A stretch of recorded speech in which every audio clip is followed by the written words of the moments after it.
Hola, mi nombre es Tania Rubí Castillo León y en este video hablaré sobre lo que es el juicio de amparo, la autoridad, el acto de autoridad, los principios, los puntos doctrinales, su jurisprudencia y los fundamentos legales.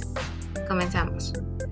El juicio de amparo es una institución jurídica fundamental en el sistema legal mexicano, diseñada para proteger los derechos humanos y garantías individuales consagradas en la Constitución Política de los Estados Unidos Mexicanos. Para interponer un amparo exitoso, es esencial identificar correctamente a la autoridad responsable, determinar el acto de autoridad impugnado y comprender los principios que rigen este juicio. A continuación, abordaremos cada uno de estos aspectos, incluyendo los puntos doctrinales, la jurisprudencia de la Suprema Corte de Justicia de la Nación y los fundamentos legales pertinentes.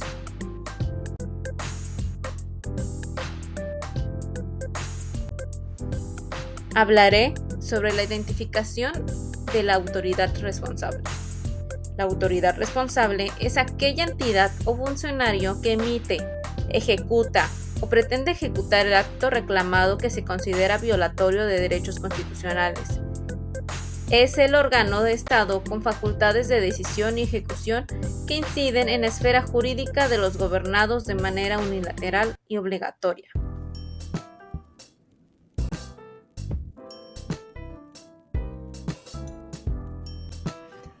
Tenemos dos tipos de autoridad. La autoridad de derecho. Su establecimiento, su organización y sus facultades están previstas por la ley. En cambio, en autoridad de facto, aunque no tiene razón legal para su actuación, puede considerarse autoridad para efectos del amparo si ejerce actos públicos. Tenemos los criterios doctrinales, en el cual la doctrina establece que para identificar a la autoridad responsable se debe considerar si el ente o persona ejerce funciones públicas y si sus actos tienen efectos jurídicos directos sobre los derechos del quejoso. Autores como Ignacio Burgoa y Héctor Fitzsamudio han brindado definiciones y clasificaciones sobre la autoridad y el acto reclamado, aportando al entendimiento profundo de este concepto. En la jurisprudencia de la Suprema Corte de Justicia de la Nación, esta ha establecido que la autoridad responsable no se limita a órganos gubernamentales tradicionales, sino que pueden incluir a particulares cuando realizan funciones equivalentes a las de una autoridad, en su tesis PJ 19-2018. Algunos ejemplos pueden incluir, el Infonavit, considerando una autoridad en ciertos supuestos como la violación al derecho de la petición. Universidades públicas autónomas pueden ser autoridades responsables bajo ciertas circunstancias. La Comisión Nacional de Derechos Humanos no es considerada autoridad cuando emite recomendaciones, ya que no son vinculantes. En nuestros fundamentos legales está el artículo 5, fracción 2 de la Ley de Amparo. Esta define como autoridad responsable a cualquier órgano del Estado que en ejercicio de sus funciones emite actos que pueden ser materia de amparo. Y el artículo 103, fracción 1 de la Constitución establece que los tribunales de la Federación resolverán toda controversia que suscite por normas generales, actos u omisiones de autoridades que violen derechos humanos. Algunas recomendaciones para determinar autoridad responsable. Podemos determinar quién es esa autoridad al preguntarnos quién ordena el acto reclamado, quién trata o va a ejecutar dicho acto, qué ley o norma regula sus atribuciones.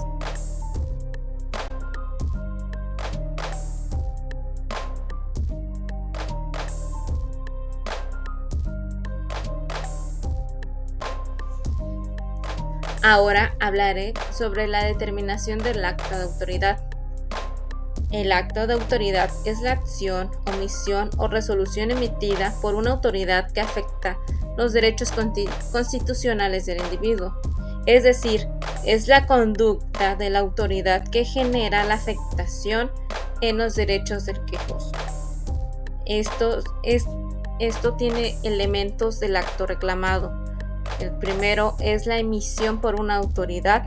Segundo, la afectación directa a derechos del quejoso y el carácter definitivo.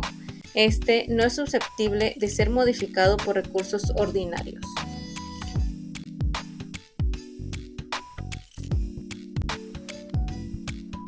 En cuanto a la clasificación de los actos reclamados, estos se clasifican en actos positivos.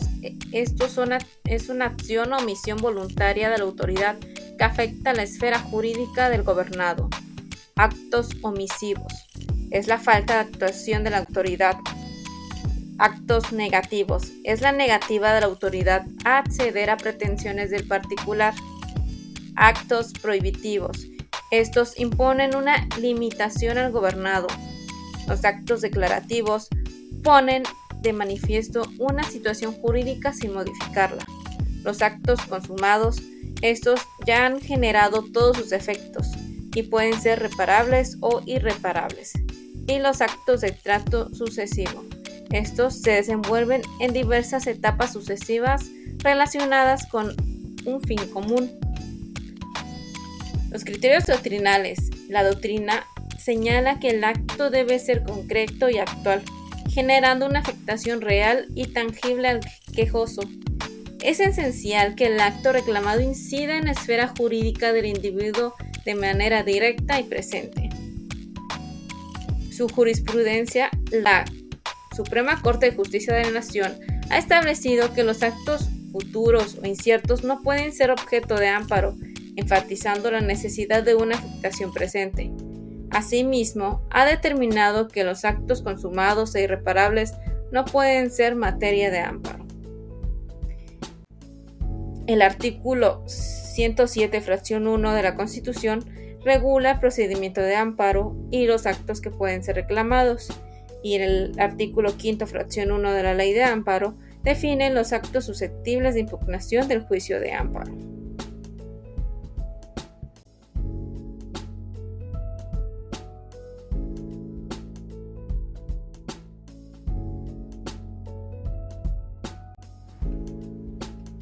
En cuanto a los principios fundamentales del juicio de amparo, tenemos el principio de instancia de la parte agraviada. Este principio establece que el amparo solo procede a petición de parte, es decir, debe ser promovido por quien resiente la afectación directa de sus derechos. La Suprema Corte de Justicia ha sostenido que el interés legítimo es suficiente para promover el amparo, ampliando el acceso a este medio de defensa. El artículo 107 en su fracción 1 de la Constitución señala que el amparo se seguirá siempre a instancia de parte agraviada, y el artículo 6 de la Ley de Amparo define quiénes pueden ser considerados como parte agraviada. Tenemos también el principio de prosecución judicial. El juicio de amparo debe tramitarse siguiendo todas las etapas procesales judiciales: demanda, prueba, sentencia. Este principio garantiza que el proceso se desarrolle de manera ordenada y conforme a derecho. El artículo 107, primer párrafo de la Constitución, establece que el juicio de amparo se seguirá siempre a la instancia de la parte agraviada y conforme a los procedimientos establecidos por la ley. Tenemos el principio de agravio personal y directo. Este es cuando la persona que ejercita la acción de amparo debe ser quien sufre el agravio de manera personal y directa. Esto implica que no se puede impugnar actos que afecten a terceros. El artículo 5, fracción 1 de la Ley de Amparo establece que el quejoso debe tener un interés jurídico. El principio de definitividad. Este requiere agotar todos los recursos y medios de defensa ordinarios antes de acudir al amparo, asegurando que el amparo sea un medio extraordinario. La Suprema Corte de Justicia de la Nación ha establecido excepciones del principio de definitividad cuando los recursos ordinarios no son ineficaces o inexistentes. El artículo 61, fracción 13 de la Ley de Amparo establece las causas de improcedencia por la falta de definitividad, y el artículo 107 de fracciones 3 y 4 de la Constitución refiere el agotamiento de instancias previas. En cuanto al principio de estricto derecho, este implica que el juez de amparo solo debe analizar los conceptos de violación expuestos por el quejoso, sin entrar de oficio a otros aspectos. La Suprema Corte de Justicia de la Nación ha flexibilizado este principio en materia de derechos humanos, permitiendo un análisis más amplio y la suplencia de la queja. El artículo 76, fracción 1 de la Ley de Amparo establece que la sentencia se limitará a los puntos cuestionados. La sustitución de la queja. Este es el órgano de amparo puede suplir las deficiencias de la demanda para proteger los derechos fundamentales del quejoso, especialmente cuando se trata de personas vulnerables o derechos humanos. El artículo 79 de la Ley de Amparo regula la suplencia de la queja deficiente. Principio de la relatividad de las sentencias o fórmula Otero. Estas son las sentencias de amparo solo benefician al quejoso que lo promovió sin efectos generales. La Suprema Corte de Justicia de la Nación ha mantenido este principio para garantizar la seguridad jurídica y la certeza en las relaciones jurídicas. Y el artículo 107, fracción 2 de la Constitución establece que las sentencias de amparo solo afectarán a las partes. Declaratoria General de Inconstitucionalidad. Si se establece jurisprudencia sobre la inconstitucionalidad de una norma, la Suprema Corte de Justicia de la Nación puede emitir una declaratoria con efectos generales. El artículo 107, fracción 2, párrafo 2 de la Constitución regula la declaratoria general de inconstitucionalidad.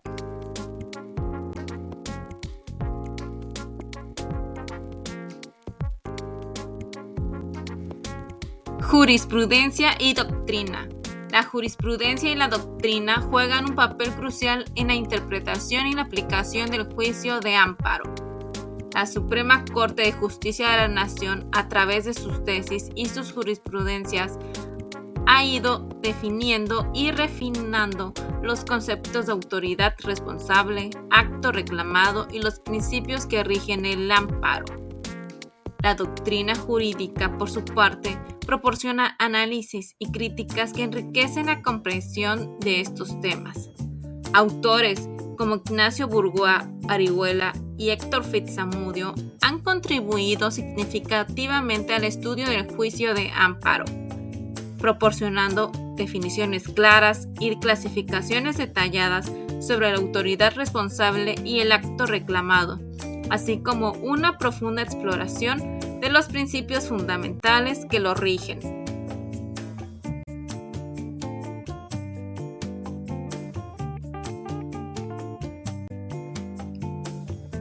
En conclusión, el juicio de amparo es un recurso legal invaluable en el sistema jurídico mexicano, ya que permite la defensa de los derechos humanos y las garantías individuales de manera efectiva y directa. La importancia de identificar correctamente a la autoridad responsable y el acto de autoridad es crucial para que este mecanismo funcione adecuadamente, ya que garantiza que se impugnen solo aquellos actos que realmente vulneren los derechos del quejoso. Asimismo, los principios fundamentales del amparo, como la definitividad y el estricto derecho, buscan asegurar que el proceso sea un último recurso extraordinario y con enfoque en la justicia. La evolución de la jurisprudencia de la Suprema Corte de Justicia de la Nación demuestra que el juicio de amparo no es estático, sino que se adapta a las necesidades de protección de los derechos en un contexto socialmente cambiante, especialmente en lo relacionado con derechos humanos.